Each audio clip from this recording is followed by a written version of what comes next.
If a man empties his purse into his head, no man can take it away from him. An investment in knowledge always pays the best interest. Benjamin Franklin.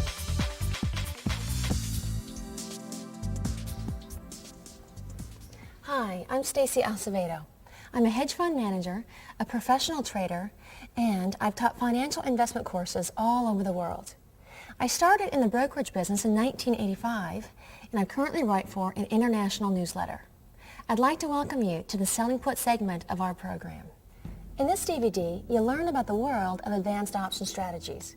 The topics we'll discuss are designed to build your confidence in understanding the tools available to you as an individual investor.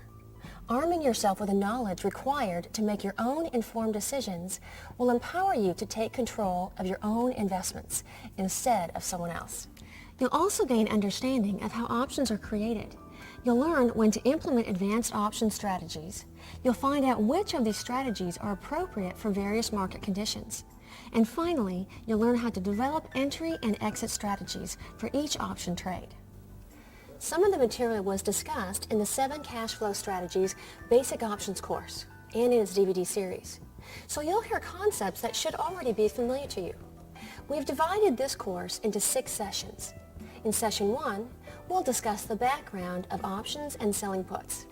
In Session 2, we'll cover debit spreads, bull call, and bear put spreads. Session 3, we'll go over credit spreads, bear call, and bull put spreads. Session 4, credit spreads, bear call, and bull put spreads. In Session 5, straddles and strangles, and lastly, one of my favorites, index options and butterfly spreads. Before we begin, we'd like to remind you that you should use this video course in conjunction with the Advanced Option Strategies workbook. The workbook will test your understanding of the material and get you ready to place your own trades. You should also begin the process of applying for Level 4 Trading Authority with your broker. Now, let's begin with the advanced option and discuss the benefits and the risks. While advanced option strategies provide tremendous benefits to those who implement them properly, these strategies also carry additional risks and should be approached cautiously.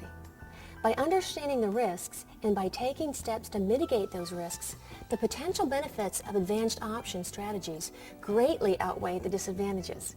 So, let's begin by discussing the benefits. One of the most significant advantages to buying options is that you're able to limit your loss on most trades. Why? Because most money you can lose is the money you spent. With advanced strategies, you can even lower your maximum loss by further selling an option on the same stock to defray the cost of purchasing one. Another benefit would be that advanced option strategies can provide a monthly income. How?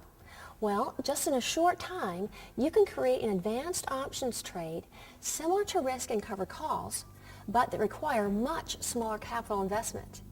Many of these strategies can create a monthly income cash flow. Advanced option strategies also offer the benefit of versatility.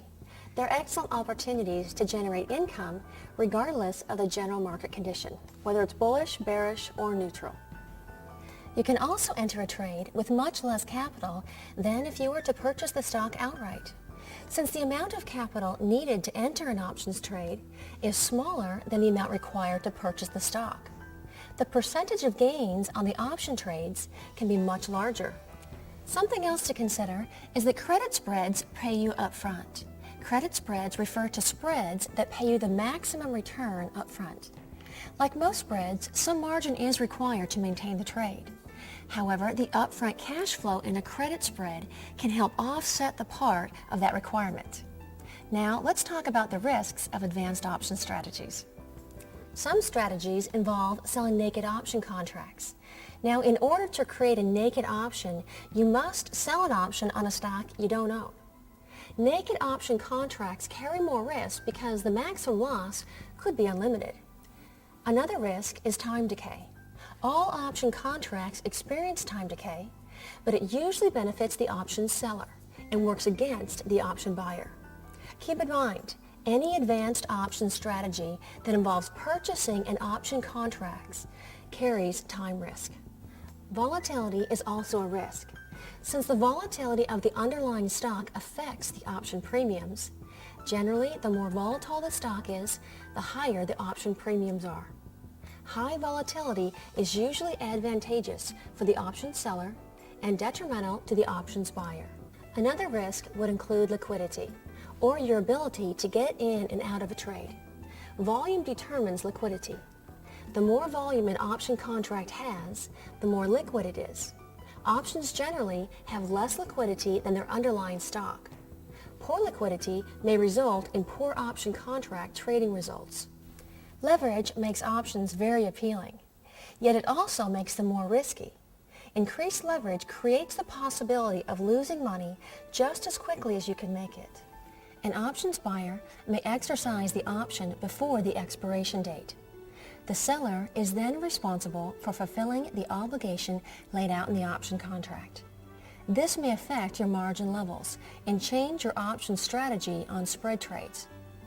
Now that we've discussed the benefits and risks of advanced option strategies, we'll turn our attention to the various levels of trading authority. While the Internet revolution streamlined the investing process and gave investors unparalleled access to the financial markets, this access also enabled uneducated investors to take risks for which they were not prepared. So, what happened? Investors jumped blindly into foolish trades, lost tremendous amounts of money, and looked for someone to blame, including their broker, many of whom found themselves mired with litigation.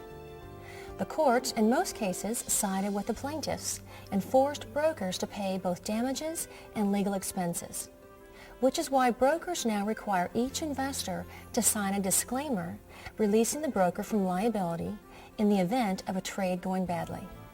Additionally, your broker will provide you with a booklet entitled Characteristics and Risks of Standardized Options, published by the Options Clearing Corporation when you open your options trading account. As further protection, brokers require investors to apply for various levels of trading authority. The trading levels discussed here are general definitions only. Your broker may use a different classification system. Levels of option trading authority. Level 1, covered calls. Level 1 allows investors to sell covered calls. It's considered a conservative strategy and a great way to build your experience in options trading. Level 2, long calls and puts. Level 2 allows investors to buy calls and puts and is generally given to account holders who not only have a history of trading stocks, but also an understanding of the speculative nature of options trading. Level 3, spreads. Level 3 allows investors to execute spread trades. Spreads are more advanced than simple call and put options because they may include naked positions. An example of a trade requiring this level of authority is a bull call spread. Level 4, short calls and puts. Level 4 allows investors to sell naked equity options. Remember from our previous discussion that selling an option obligates you to meet the terms of the contract if it's exercised. Your broker will require you to maintain an available balance in your account to cover the potential losses. The size of this reserve, or margin, is determined by your exposure to the loss in the position. Level 5, short index options. Lastly, Level 5 allows investors to sell naked index options. Because index options can be very volatile and expensive, the margin requirement for this type of trade is usually far greater than that required for naked equity options. If you haven't already done so, you should start the process to receive Level 4 trading authority. Call the brokerage you trade with and find out what you need to do to be approved. Most brokers also have an online form you can download to apply for various levels of option trading authority.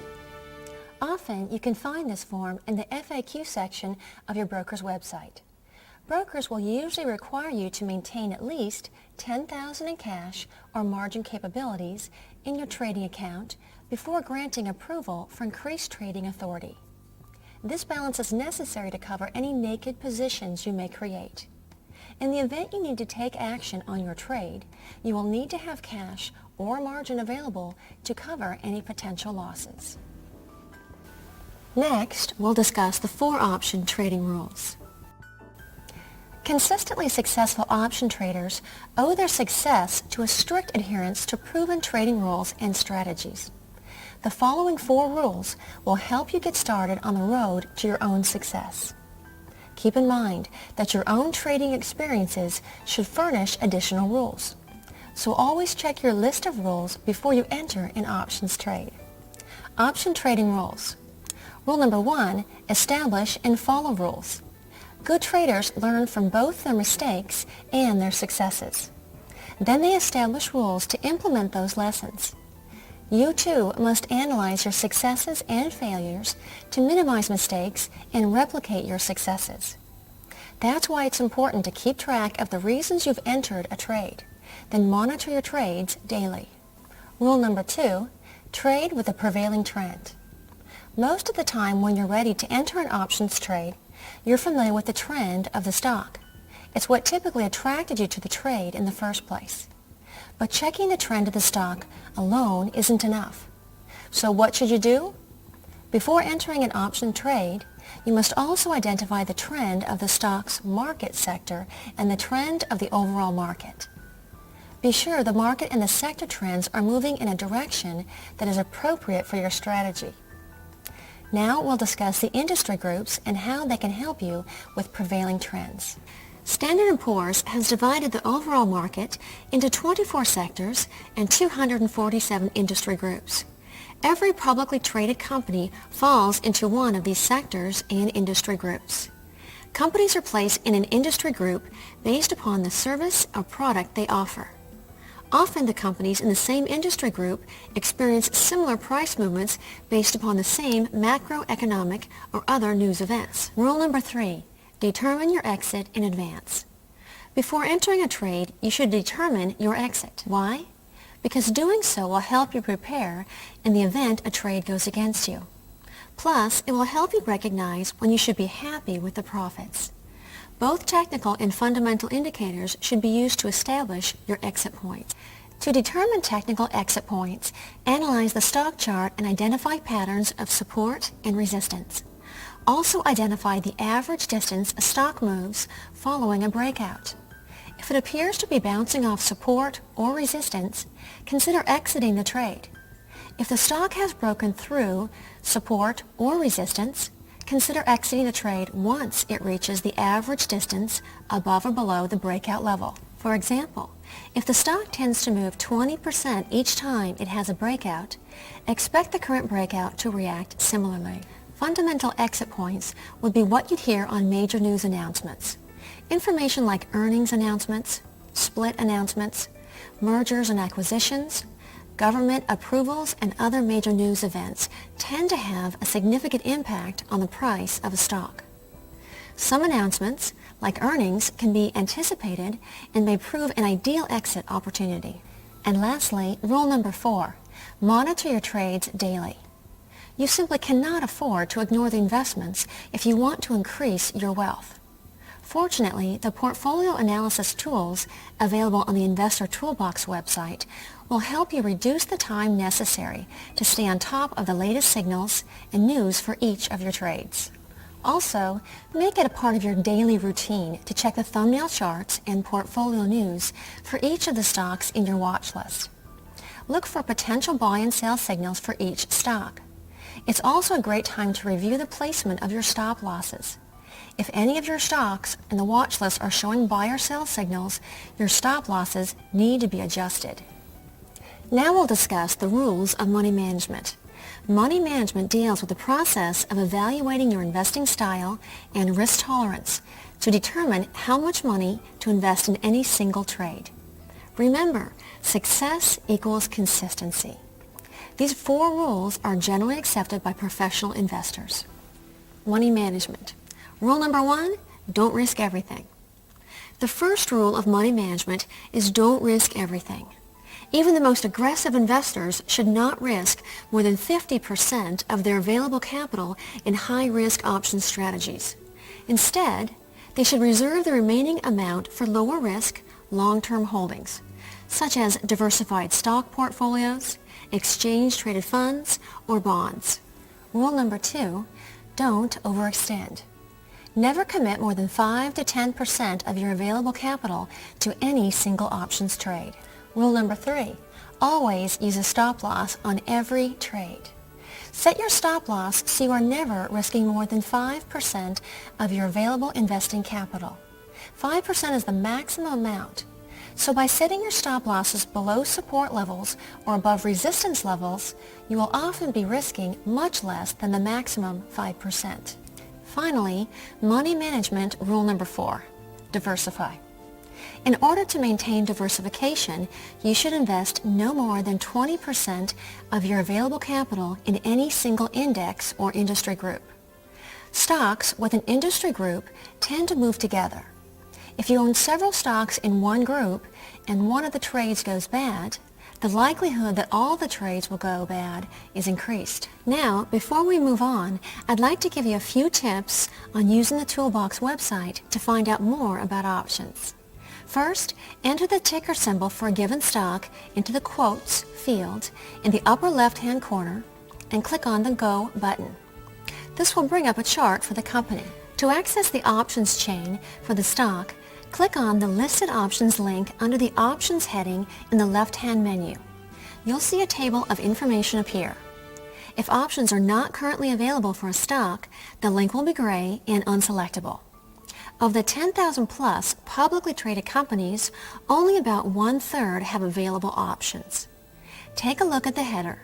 You'll find other important information about the stock, like its last traded price and its current selling price. In the options chain body, you'll find more information about the stock, including the bid and ask, volume, and the expiration month, along with the available calls and puts. Next, the option Greeks are indicators that help you anticipate changes in the price of an option based on changes in a stock's price, volatility, time value, and more. To locate the option Greeks in the toolbox, click on the Option Greeks link under the Options heading in the left-hand menu. While this table looks very similar to the options table we just discussed, there are a few additions. You can see if the stock offers a dividend, how often that dividend payment occurs per year, and how large the dividend is. Now that we've gone through a few of the toolbox tips, we'll discuss historical volatility, the measurement of the price movement of the underlying stock during a 12-month period. This figure of 16% indicates, based on historical information, you should expect a stock with a price of $100 per share to fluctuate between a low of $84 per share and a high of $116 per share during the next 12 months. These numbers are loose estimates, but they can provide some guidance for what you might expect in the future. Now it's time for an investor tip. Keep in mind that highly volatile stocks have a greater potential for quick gains. However, they have a greater potential for quick losses. Now let's discuss some terminology. The term T-val is short for theoretical value, which represents the theoretical value of an option based on the Black-Scholes formula. An option's theoretical value rarely equals the actual price of the option, but it serves as a good estimate. Here's an example. Theoretical value is something like the Blue Book value of a car. It represents an approximation of what the option should be worth. But in reality, the value is really determined by what buyers are currently willing to pay for it. Now, delta is a ratio that compares the price change of an option with the price change of the underlying stock. It's represented as a number ranging from 0 to 1.0. For example, a delta of 1.0 indicates that for every $1 the underlying stock increases or decreases in value, the option premium will also increase or decrease by $1 per share. Generally, an at-the-money strike price will have a delta somewhere between 0.50 and 0.75. The farther in the money an option becomes, the higher the delta will be. Now, gamma, on the other hand, is a ratio that compares the rate of change of delta with the rate of change in the price of the underlying stock. Gamma illustrates how delta increases or decreases as the stock rises or falls in price. Take, for example, a gamma of 0.05, which indicates that for every $1 the underlying stock increases or decreases in value, the delta will also increase or decrease by 0.05. Another term you should be familiar with is theta, a ratio that compares the rate of time decay with the passing of each calendar day.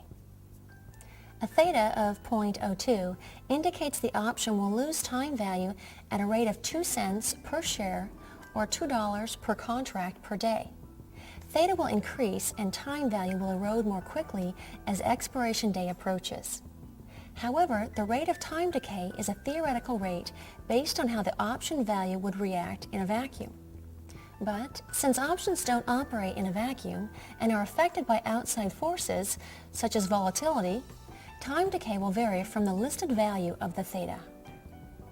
Implied volatility is an indicator of how much the stock is expected to move during the life of the option. Now, because the future is uncertain, this number almost always is much greater than the historical volatility. In theory, investors should view an option as overvalued if the option's current implied volatility is greater than its historical volatility. So, what would happen if the option's current implied volatility is lower than its historical volatility? Then investors should view the option as undervalued. In practice, however, determining whether an option is overvalued or undervalued is quite difficult because implied volatility can change dramatically from day to day. News events such as earnings announcements and other factors may cause the implied volatility rates to rise sharply because there's a greater likelihood the stock may experience a dramatic price movement. Implied volatility rates may also decline just as quickly as they rose. Before we move on to discussing how you can learn more about volatility, I'd like to give you another investor tip. Comparing current implied volatility to past levels of implied volatility is more effective than comparing current implied volatility to historical volatility. Let's take a look at the volatility chart in the toolbox on the website. To compare an option's current implied volatility with its past levels of implied volatility, locate the volatility chart by selecting the Strategies tab at the top bar and click on the Volatility link in the left-hand menu of the new page. To search for your stock symbol, use your browser's text search function. You'll see that this chart lists the option symbol for each optionable stock along with the 20, 50, and 100-day historical volatility. You'll also see that it lists the current implied volatility and how that implied volatility compares with its historical levels of implied volatility. The lower the percentile ranking, the less volatile as compared to the stock's history the option is.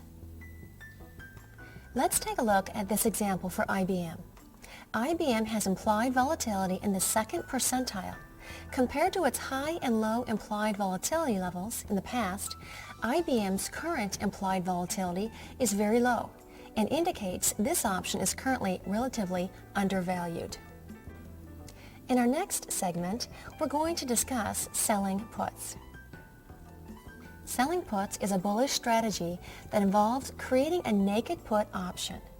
What happens here is the seller of a put contract is obligated to purchase shares of a stock at a predetermined price if the buyer of the contract chooses to exercise the contract before the expiration date.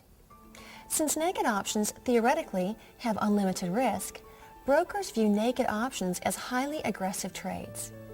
Your broker will require you to maintain enough cash in your account to pay off any potential losses and be approved for Level 4 trading authority before allowing you to sell naked puts. However, selling naked puts can be a great way to either generate income or buy stocks at a discount. That's because you immediately generate income by selling a put and collecting the option premium. This income goes straight into your account for a net credit. Something to note, that if the option buyer chooses not to exercise the contract before the expiration date and the option expires worthless, you get to keep the entire option premium. Keep in mind, the option will almost never be exercised unless the price of the stock falls below the strike price. If, however, the stock price does fall below the strike price and the option buyer chooses to exercise the contract, you are obligated to purchase the stock. But in some cases, this can be a good thing, and you're essentially purchasing the stock at a discount off of its original price. Let's take a look at this example. Let's say you find an uptrending stock that's selling for $53. After you analyze the stock, you decide you would feel comfortable paying $53 for the stock. But instead of buying the stock, you sell a put contract with a strike price of $50. You receive $1 per share for selling the option. Before the option expires, the stock drops in value to $49. At this point, the option buyer will most likely exercise the contract. You must now fulfill your end of the agreement by purchasing the stock for $50 per share. This is good news. Why?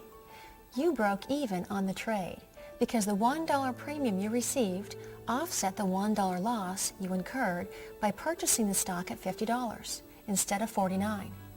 Plus, you bought a stock you were willing to buy for $53 for a mere $49.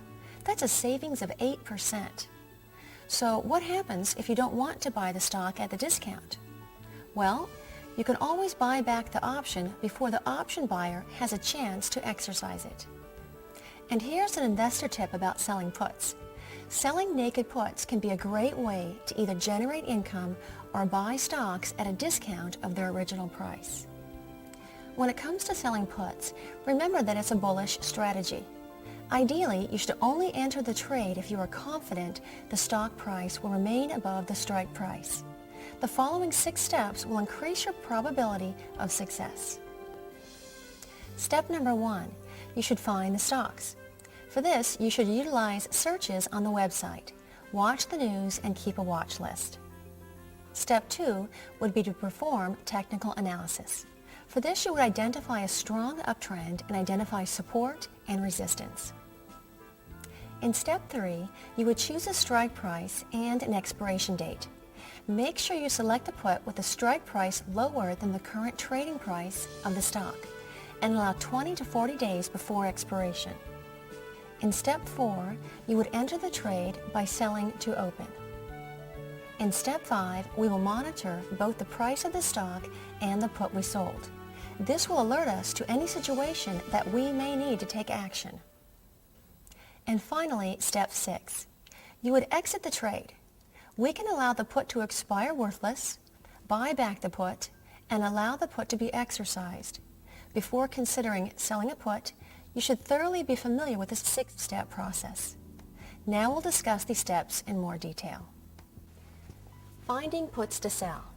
When it comes to finding puts to sell, you can use the same criteria to identify candidates for naked put plays that you use to find good long call plays. The stock should pass phase 2 scoring with 3 A's and 2 B's or better. There are many places to look for stocks that would be attractive for selling naked puts.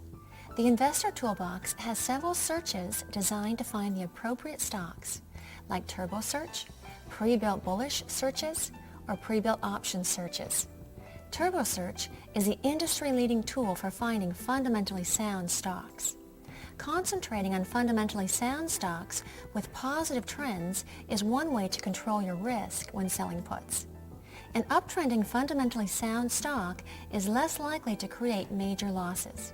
Plus, if the stock does fall in the near term and you're forced to buy it, the stock has a greater likelihood of moving higher in the longer term. Now, let's take a look at an example of how you can search for overvalued puts for upward trending stocks on the Toolbox website. The website has pre-built searches designed to find potential short put candidates. You'll find the search for overvalued puts for upward trending stocks located on the main page of the Searches tab, under the heading Miscellaneous. Another excellent search for finding stocks with inflated option premiums is the Pre-Built and Custom Searches tool found in the main page of the Strategies tab, under the heading Covered Calls, in the left-hand column menu. Just click on the Current Month or Next Month button at the top of the page to run the search. When you get the search results for either of these searches, look at the list and try to find stocks you're familiar with. This can cut down on the time it takes to analyze the results. Then check the option premiums to see if it's worth entering the trade. In Step 2, Technical Analysis, you should keep in mind that before selling a naked put, you should have a bullish to neutral stance on the overall market. To help you analyze the current market trend and the strength of that trend, use the VIX and the VXN, the Market Posture Report, and the Market Forecast graphs. Once you have confirmed your overall market posture is neutral to bullish, you can move on to analyzing individual stocks. Let's take a look at Ultra Petroleum Corporation, UPL. UPL should have a positive to neutral trend. This stock meets fundamental and technical criteria needed to safely sell a naked put. As you can see here, the trend is headed upward and there's a strong horizontal support at $30. A stock near a strong support level is a likely candidate for a naked put play because the stock is more likely to bounce up off this level than break down through it. With the stock price above $32 and support at $30, the more conservative strike price is the $30 strike price, which is out of the money. If you're more aggressive, you can sell an in-the-money strike price like the $35 strike price. However, selling an in-the-money strike price is a much riskier play. Why? Because the stock may not rise above the strike price before expiration, and the option buyer may exercise the contract early. Next, check the option prices to see if the premium warrants selling the $30 strike price. Before we discuss Step 3, choosing strike prices and expiration date, I'd like to give you an investor tip on defining your posture. When it comes to defining your posture, make sure you check the trends of the Dow and the NASDAQ. Check the trends of the market forecast graphs. Check the VIX and the VXN. Also, check the trends of the stock and the industry group. Now we'll move into Step 3, choosing strike prices and expiration date. Now that you have identified an optionable stock that meets fundamental and technical criteria, including support and resistance, the trade can be constructed. Keep in mind that the most important factor to consider when choosing a strike price and an expiration date is that the premium generated from the trade warrants the risk.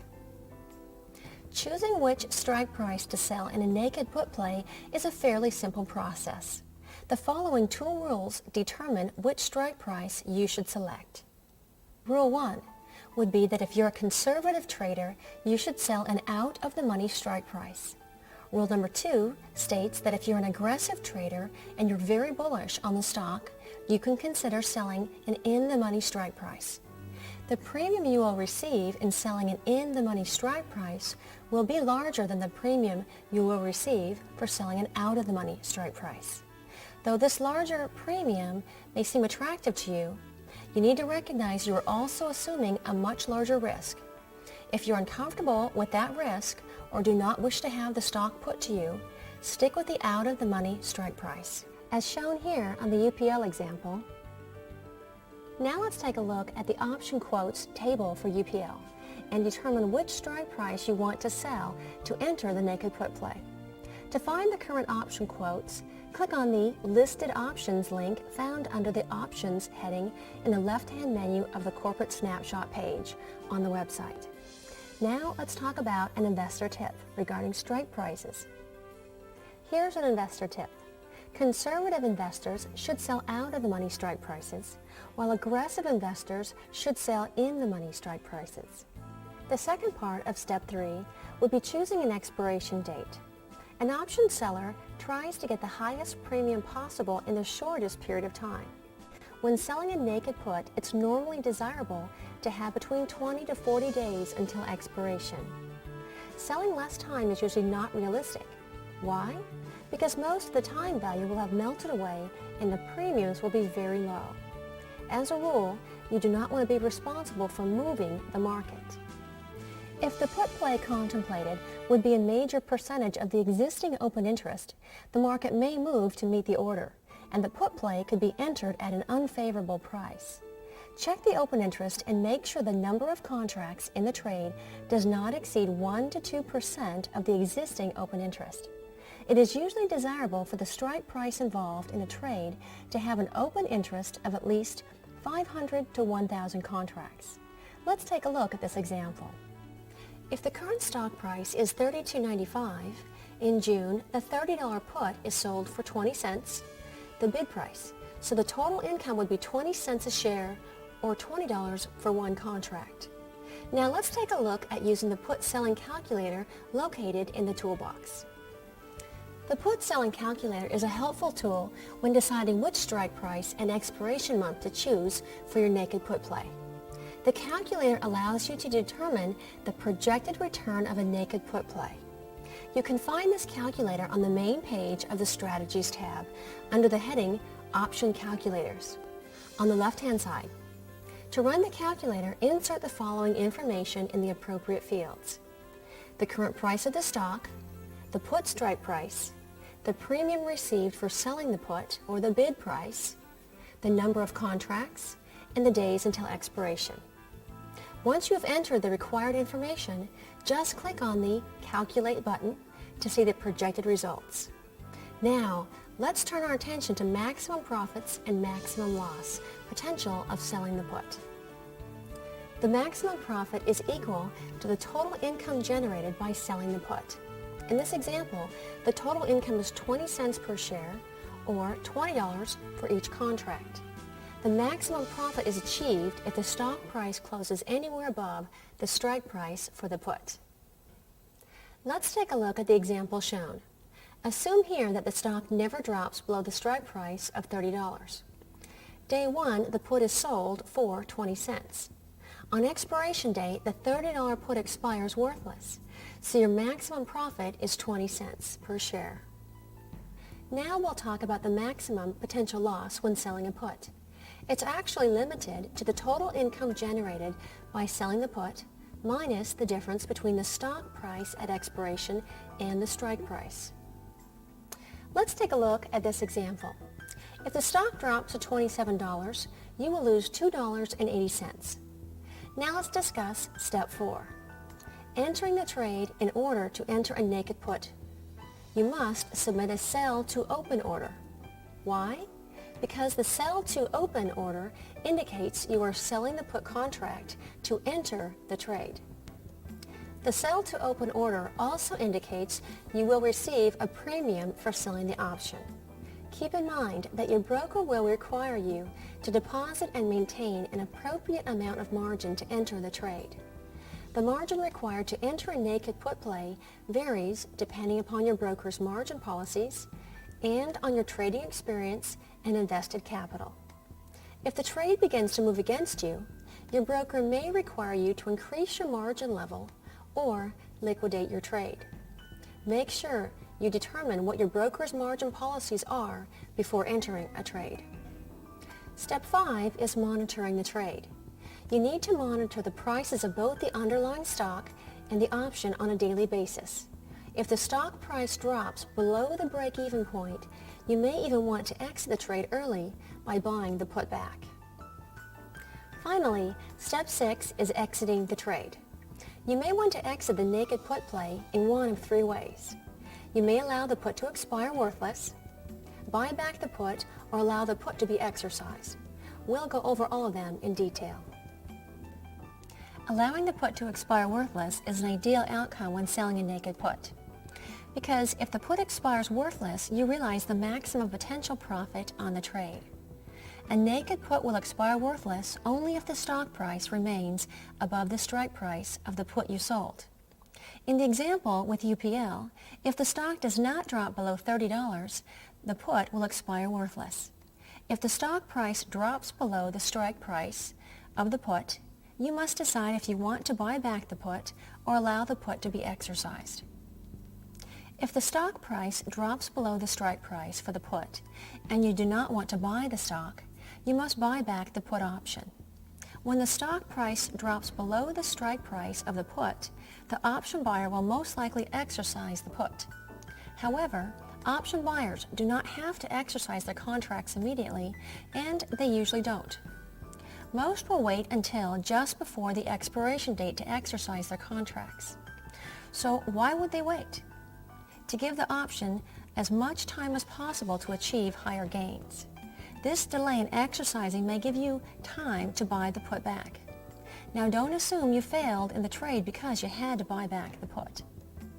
For example, if a large portion of the option's time value has melted away and the stock is still above break-even, you may still have a net profit after paying to buy the put back. You may also want to buy back the put if the stock does not fall below the strike price of the put. As we just discussed, this time is on your side when you're the option seller. If enough time value has melted away, due either to the passage of time or a decrease in volatility, you may be able to buy back the put and still be profitable on the trade. Buying back the put locks in your profits and releases you from any obligation or risk associated with the trade. This exit option can actually increase your annualized rate of return and free up additional capital to invest in other trades. Now, here's an investor tip. You achieve the maximum potential profit on your trade if the put expires worthless. Next, we'll talk about allowing the put to be exercised.